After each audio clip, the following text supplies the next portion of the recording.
Hi friends, എല്ലാവർക്കും movie മാനി മലയാളത്തിന്റെ പുതിയ എപ്പിസോഡിലേക്ക് വീണ്ടും സ്വാഗതം. ദൃശ്യം 3 എന്ന ചിത്രം കണ്ടതിന് ശേഷം എനിക്ക് അതിൽ നിന്നും കണ്ടെത്താൻ സാധിച്ചിട്ടുള്ള കുറച്ച് കാര്യങ്ങളാണ് ഇന്നത്തെ എപ്പിസോഡിലൂടെ നിങ്ങളുമായി ഷെയർ ചെയ്യാനായി പോകുന്നത്.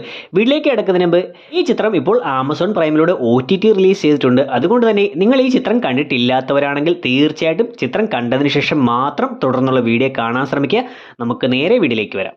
ഒന്ന്, ജോർജ് കുട്ടിക്കും കുടുംബത്തിനും ഉള്ളിൽ സംഭവിച്ചിട്ടുള്ള ഈ ഒരു കാര്യങ്ങളെല്ലാം ബേസ് ചെയ്തുകൊണ്ട് തന്നെ ഈ ചിത്രത്തിന്റെ അകത്ത് ദൃശ്യം എന്ന പേരുള്ള മറ്റൊരു ചിത്രം ബിജു മേനോൻ നായകനായി വരുന്ന രീതിയിൽ കാണിച്ചിട്ടുണ്ട്. സോ ആ സീനിൽ കാണിക്കുന്നത് ബിജു മേനോന്റെ ആ ഒരു ക്യാരക്ടർ പോലീസിന് പിടികൊടുക്കുന്നതായും ആ സമയം മകന്റെ അടുത്ത് ഇനി നീയാണ് കുടുംബത്തെ നോക്കേണ്ടത് എന്നെല്ലാം പറയുന്നതുമായിട്ടാണ്. അതായത് പൂർണ്ണമായും അയാൾ ജയിലിൽ പോകുന്നത് പോലെയാണ് കാണിച്ചിരിക്കുന്നത്.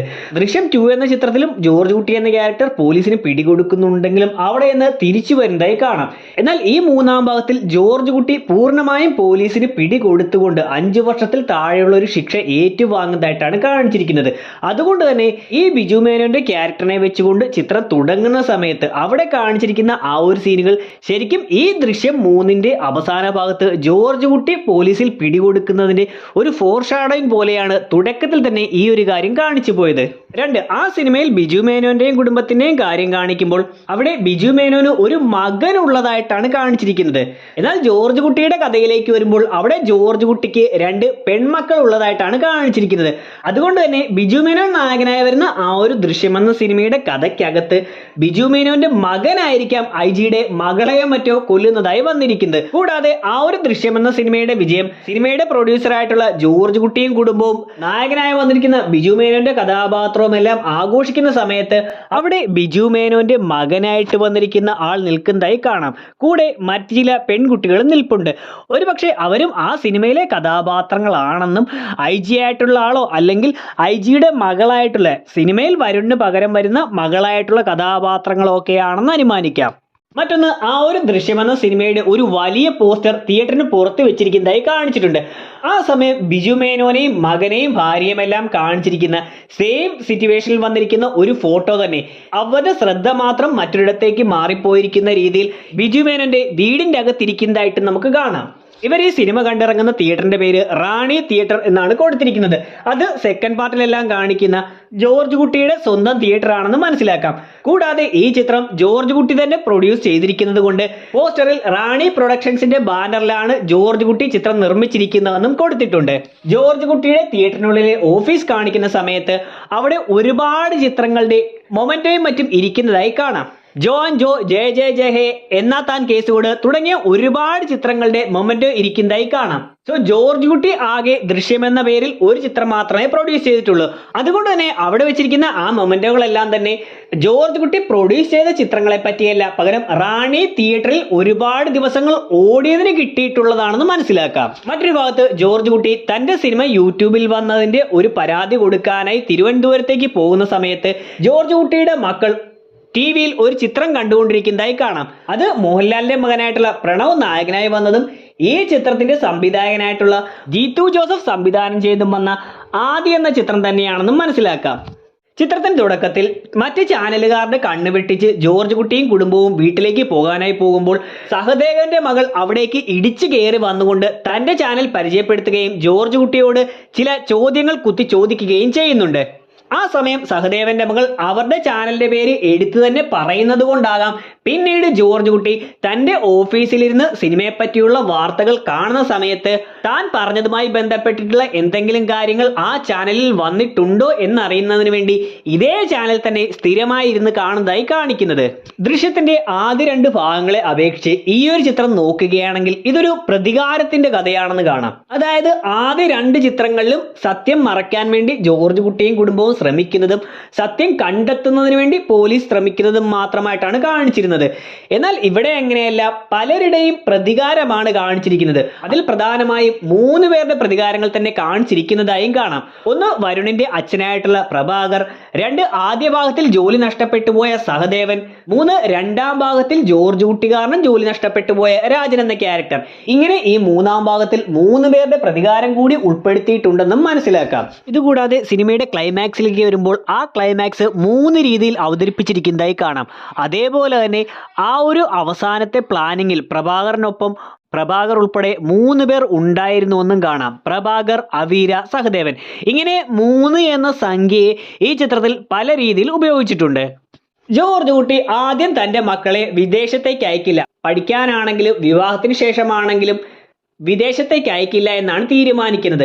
എന്നാൽ തൻ്റെ പറമ്പിൽ ആ ഒരു കുഴി കണ്ടതിന് ശേഷം പിറ്റേന്ന് തന്നെ മകളെ വിദേശത്തേക്ക് വിവാഹം കഴിച്ച് അയക്കാമെന്നും ഇളയ മകളെ വിദേശത്തേക്ക് പഠിപ്പിക്കാനും സമ്മതിക്കുന്നതായി കാണിക്കുന്നുണ്ട്. ഇതിന് കാരണം ആ കുഴി തൻ്റെ പറമ്പിൽ കണ്ട സമയത്ത് തൻ്റെ മക്കളെ ആരെങ്കിലും പ്രതികാരത്തിന് വേണ്ടി കൊന്നു കുഴിച്ചു മൂടാനാണോ ആ കുഴി അവിടെ എടുത്തിട്ടിരിക്കുന്നത് എന്ന ഭയത്താലാണ് എത്രയും വേഗം അവരെ നാട്ടിൽ നിന്നും മറ്റൊരു നാട്ടിലേക്ക് പറഞ്ഞയക്കണം എന്ന് ജോർജ് കുട്ടി കരുതുന്നത്. ഈ ചിത്രത്തിൽ സഹദേവൻ എന്ന ക്യാരക്ടർ വണ്ടി കച്ചവടവും സ്ഥലക്കച്ചവടവും എല്ലാം നടത്തുന്ന ഒരു റിയൽ എസ്റ്റേറ്റ് ബ്രോക്കർ ആണെന്ന് പറയുന്നുണ്ട്. സഹദേവനെ പറ്റി വല്ലതും അറിയാം? അറിയാം സാർ. ആളിപ്പോ വണ്ടി കച്ചവടവും സ്ഥലക്കച്ചവടവും ഒക്കെ ആയിട്ടൊരു ബ്രോക്കറാ. അതിൽ വലിയ കാര്യമൊന്നും ഇല്ലെങ്കിലും ആദ്യ സിനിമ നോക്കുകയാണെങ്കിൽ അവിടെ ഒന്നുമില്ലായ്മയിൽ നിന്നും ജോർജ് കുട്ടി വളർന്നു വന്നിട്ടുള്ളത് വണ്ടി കച്ചവടങ്ങളും സ്ഥലക്കച്ചവടങ്ങളും അങ്ങനെ പല പല ബിസിനസ്സുകൾ മാറി മാറി നടത്തിയിട്ടാണെന്ന് പറയുന്നുണ്ട്. പലചരക്ക്, വീഡിയോ ലൈബ്രറി, വണ്ടി കച്ചവടം, റിയൽ എസ്റ്റേറ്റ് തുടങ്ങിയ പലതരം ബിസിനസ്സിലൂടെയാണ് വളർന്നത്. ഇവിടെയും എല്ലാം നഷ്ടപ്പെട്ടിരിക്കുന്ന സഹദേവനും പണ്ട് ജോർജ് കുട്ടി പോയിട്ടുള്ള അതേ വഴികളിലൂടെ തന്നെയാണ് ഇപ്പോൾ പോയിക്കൊണ്ടിരിക്കുന്നതെന്നും കാണാം. മറ്റൊന്ന്, വിവാഹം കഴിഞ്ഞ ദിവസം അഞ്ജുവിന്റെ ഫോണിൽ നിന്ന് സഹദേവൻ ജോർജ് കുട്ടിക്ക് വാട്സപ്പിൽ വീഡിയോ കോൾ ചെയ്യുന്ന സമയത്ത് അഞ്ജുവിന്റെ DP ആയി അപ്പോൾ ഇട്ടിരിക്കുന്നത് ജോർജ് കുട്ടിയുടെ കുടുംബം അവീരയുടെ വീട്ടിലെത്തിയപ്പോൾ അഞ്ജുവും അവീരയും ഇട്ടിരുന്ന ആ വേഷത്തിലുള്ള ഒരു ഫോട്ടോയാണെന്ന് കാണാം. സിനിമയുടെ അവസാന ഭാഗത്തേക്ക് എത്തുന്ന സമയത്ത് ക്ലൈമാക്സിൽ നടന്നിട്ടുള്ള കാര്യങ്ങൾ 2-3 വേർഷനിൽ 2-3 പേരുടെ പോയിന്റ് ഓഫ് വ്യൂവിലൂടെ കാണിച്ചിരിക്കുന്നത് പോലെ അവതരിപ്പിച്ചത് കൊണ്ട് പലർക്കും സിനിമയുടെ എൻഡിങ്ങിൽ വന്നിട്ടുള്ള കാര്യങ്ങൾ കൃത്യമായി മനസ്സിലാക്കാൻ സാധിച്ചിട്ടില്ല എന്ന് തോന്നിയിട്ടുണ്ട്. തിയേറ്ററിൽ വെച്ച് ഈ ഒരു ചിത്രം കണ്ടതിന് ശേഷം എനിക്കും ചില സംശയങ്ങൾ ഉണ്ടായിരുന്നു.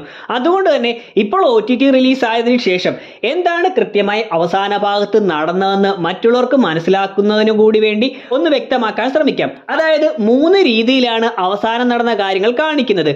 അതിൽ ഒന്നാമത്തത് പ്രഭാകർ പറയുന്ന അവരുടെ പ്ലാനിങ്ങിലൂടെ. ആ പ്ലാനിങ്ങിൽ അഞ്ജുവും അവീരയും ആ ഒരു റിസോർട്ടിലേക്ക് എത്തിയതിനു ശേഷം അഞ്ജുവിന് ഉറങ്ങാനുള്ള മരുന്ന് അവീര കൊടുക്കുകയും അങ്ങനെ അഞ്ജു ഉറങ്ങിയതിനു ശേഷം അവിടേക്ക് സഹദേവൻ വരികയും അഞ്ജുവിന്റെ ഫോണിലൂടെ ജോർജ് കുട്ടിയെ വിളിക്കുകയും മകളെ അപായപ്പെടുത്താൻ പോവുകയാണ്, നിനക്ക് രക്ഷിക്കാൻ കഴിയില്ല എന്ന് പറയുകയും ചെയ്ത് ഫോൺ കട്ടാക്കുകയും ശേഷം അവീരയുടെ രക്തം കൈകളിൽ പതിച്ചുകൊണ്ട് അവിടെയുള്ള ബെഡ്ഷീറ്റിലും ഭിത്തിയിലുമെല്ലാം പതിപ്പിക്കുകയും അത് കഴിഞ്ഞ് അഞ്ജുവിന് ഉണരാനുള്ള മരുന്ന് കൊടുത്തുകൊണ്ട് ഇവർ അവിടെ നിന്ന് പുറത്തേക്ക് പോവുകയും ഈ സമയം മകളെ രക്ഷിക്കാനായി ജോർജ് കുട്ടി അങ്ങോട്ടേക്ക് വരികയും അഞ്ജു ഉണരുകയും അവിടെ രക്തം കണ്ടുകൊണ്ടും അവീരയെ കാണാതെ ആവുകയും ചെയ്യുമ്പോൾ അഞ്ജു പേടിക്കുകയും ഈ സമയം ജോർജ് കുട്ടി അവിടേക്ക് എത്തുകയും ഭയപ്പെട്ടിരിക്കുന്ന മകളെ ജോർജ് കുട്ടി ആശ്വസിപ്പിക്കാൻ ശ്രമിക്കുകയും പെട്ടെന്ന് സഹദേവൻ വിളിച്ചു പറഞ്ഞതനുസരിച്ച് പോലീസുകാർ അങ്ങോട്ടേക്ക് വരികയും അഞ്ജുവിനെയും ജോർജ് കുട്ടിയെയും അറസ്റ്റ് ചെയ്യുകയും നേരത്തെ ഇവർ കോടതിയിൽ സമർപ്പിച്ചതുപോലെ അഞ്ജുവിന്റെ ശരീരത്തിൽ ആരെങ്കിലും തൊടുകയാണെങ്കിൽ അവൾ അക്രമാസക്തിയാകുമെന്നും അയാളെ കൊലപ്പെടുത്തുമെന്നും അങ്ങനെ അവീരയെ കൊന്നുകളഞ്ഞുവെന്നും ആ ബോഡി ജോർജ് കുട്ടി എവിടെയോ മറവ് ചെയ്തുവെന്നും വരുത്താനാണ് പ്രഭാകർ ശ്രമിക്കുന്നത്. ഇനി രണ്ടാമത് കാണിക്കുന്നത് ഇങ്ങനെയാകാം സംഭവിച്ചതെന്ന് മുരളി ഗോപിയും സിദ്ദീഖിന്റെ ക്യാരക്ടറും കരുതുന്നതാണ്. അതായത് പിറ്റേന്ന് രാവിലെ എണീക്കുമ്പോൾ മുരളി ഗോപിക്ക് ഫോൺ വരുന്നു, അഞ്ജു ജോർജ് ഹോസ്പിറ്റലിൽ കിടന്ന് മൊഴി കൊടുത്തു, മൊഴി കൊടുത്തതനുസരിച്ച് സഹദേവൻ അഞ്ജുവിനെ ഉപദ്രവിച്ചു എന്നാണ് മൊഴി കൊടുത്തിരിക്കുന്നത്. അങ്ങനെ മൊഴി കൊടുത്തതിന്റെ അടിസ്ഥാനത്തിൽ മുരളി ഗോപി സിദ്ദീഖിന്റെ അടുത്തേക്ക് വരികയും അവർ ഇങ്ങനെയെല്ലാം സംഭവിച്ചു കാണുമെന്ന് ഊഹിക്കുന്നതുമാണ്. അതായത് സഹദേവൻ ജോർജ് കുട്ടിയെ വീഡിയോ കോൾ ചെയ്തുകൊണ്ടിരുന്ന സമയത്ത് അവീര അങ്ങോട്ടേക്ക് വരികയും ഒരു സ്റ്റാൻഡ് കൈതട്ടി തറയിൽ വീഴുകയും ആ ശബ്ദം കേട്ടുകൊണ്ട് അഞ്ജു ഉണർന്നുവെന്നും പെട്ടെന്ന് മറ്റ് മാർഗമില്ലാതെ സഹദേവൻ അഞ്ജുവിനെ കത്തിയെടുത്തും മറ്റും ഉപദ്രവിച്ചുവെന്നും അതിനുശേഷം സഹദേവന്റെ അടികൊണ്ട് ബോധം കെട്ട് അഞ്ജു ബെഡിലേക്ക് വീണുവെന്നും അങ്ങനെയാണ് പിറ്റേന്ന് അഞ്ജു സഹദേവനെതിരെ മൊഴി കൊടുത്തുവെന്നുമാണ് മുരളി ഗോപിയും മറ്റും കരുതുന്നത്. ഇതാണ് രണ്ടാമത് കാണിക്കുന്നത്. ഇനി മൂന്നാമത് കാണിക്കുന്നതാണ് യഥാർത്ഥത്തിൽ സംഭവിച്ചിരിക്കുന്നത്. അതായത് ആദ്യം കാണിച്ചതുപോലെ അവീരയും അഞ്ജുവും ആ ഒരു റിസോർട്ടിലേക്ക് വരുന്നു. അവീര ബോധം കെടാനുള്ള മരുന്ന് അഞ്ജുവിന് കൊടുക്കുന്നു. അതിനുശേഷം അവിടേക്ക് സഹദേവൻ വന്നുകൊണ്ട് ജോർജ് കുട്ടിയെ വീഡിയോ കോൾ ചെയ്യുന്നു. ശേഷം അവിടെയെല്ലാം അവീരയുടെ രക്തപ്പാടുകൾ പതിച്ചതിന് ശേഷം ആ സാധനങ്ങളെല്ലാം തട്ടിമറിച്ചിടുന്നു. അങ്ങനെ ഇടുന്ന സമയത്താണ് ആ സ്റ്റാൻഡ് തറയിലേക്ക് ഇടുന്നത്, അല്ലാതെ അവീരയുടെ കൈതട്ടി വീഴുന്നതല്ല. ശരിക്കും ആ സ്റ്റാൻഡ് അവിടേക്ക് സഹദേവൻ മറിച്ചിടുന്നതായിട്ടാണ് കാണിക്കുന്നത്. ഇതിനുശേഷം അഞ്ജുവിന് ഉണരാനുള്ള മരുന്ന് കൊടുക്കുകയും അവർ പുറത്തേക്ക് പോവുകയും ചെയ്യുന്നു. ഈ സമയത്താണ് ജോർജ് കുട്ടി അങ്ങോട്ടേക്ക് വരുന്നത്. ഇവിടം വരെ അവരുടെ പ്ലാനുകളെല്ലാം കറക്റ്റ് ആയിരുന്നു. എന്നാൽ ഇങ്ങോട്ടേക്ക് വന്നുകൊണ്ടിരുന്ന സമയത്ത് ജോർജ് കുട്ടിക്ക് എന്തെല്ലാമോ സംശയങ്ങൾ തോന്നുകയും നായാട്ട്, തലവൻ തുടങ്ങിയ സിനിമകളിലെ കാര്യങ്ങളെല്ലാം വെച്ചുകൊണ്ട് ഇതൊരു ട്രാപ്പാണോ എന്ന് തോന്നുകയും തൻ്റെ വീട്ടിൽ ആ ഒരു കുഴിയെടുത്തിട്ടിരിക്കുന്നതും സഹദേവൻ ഇപ്പോൾ കോൾ വിളിച്ചതെല്ലാം ചേർത്തുകൊണ്ട് അവീരെ കൊന്ന് അവിടെ കൊണ്ട് കുഴിച്ചിടാനും അതിലൂടെ തന്നെയും മകളെയും എല്ലാം പെടുത്താനാണോ എന്നുള്ള സംശയം ജോർജ് കുട്ടിക്ക് ഉണ്ടാവുകയും അതിലൂടെ പെട്ടെന്ന് ജോസിനെ വിളിക്കുകയും സഹദേവൻ വീടിന്റെ ഭാഗത്ത് എവിടെയെങ്കിലും വരികയാണെങ്കിൽ അവനെ ഫോളോ ചെയ്യണമെന്നും അതിലൂടെ സഹദേവന്റെ ഒളിത്താവളം കണ്ടെത്താൻ പറയുകയും പിന്നീട് അളിയനെ വിളിക്കുകയും പറമ്പിൽ കള്ളന്മാരുടെ ശല്യമുള്ളതുകൊണ്ട് നാട്ടുകാരെ വിളിച്ച് അവിടെയെല്ലാം അരിച്ചു പറക്കാൻ പറയുകയും അങ്ങനെ നാട്ടുകാരെല്ലാം അവിടെ ഉള്ളതുകൊണ്ട് ആ ഒരു കുഴിയുടെ അടുത്തേക്ക് സഹദേവന് വരാൻ കഴിയാതിരിക്കുകയും ചെയ്യും.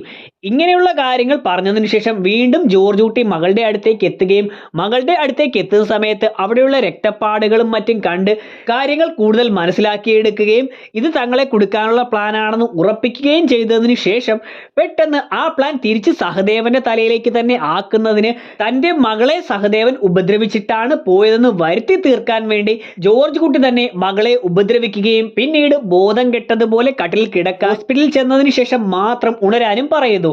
ഇങ്ങനെയാണ് പിറ്റേന്ന് അഞ്ജു ഉണരുന്ന സമയത്ത് സഹദേവനാണ് തങ്ങളെ ഉപദ്രവിച്ചത് എന്നുള്ള കാര്യം പറയുന്നതും അതിലൂടെ സഹദേവനാണ് ഇവിടെ വന്ന് അഞ്ജുവിനെ ഉപദ്രവിച്ചതും ഒരുപക്ഷെ അവീരെ ഇവിടെ നിന്ന് തട്ടിക്കൊണ്ടുപോയതും എന്നുള്ള കുറ്റമെല്ലാം സഹദേവന്റെ തലയിലേക്ക് കൊണ്ടിടുകയും ചെയ്യുന്നു.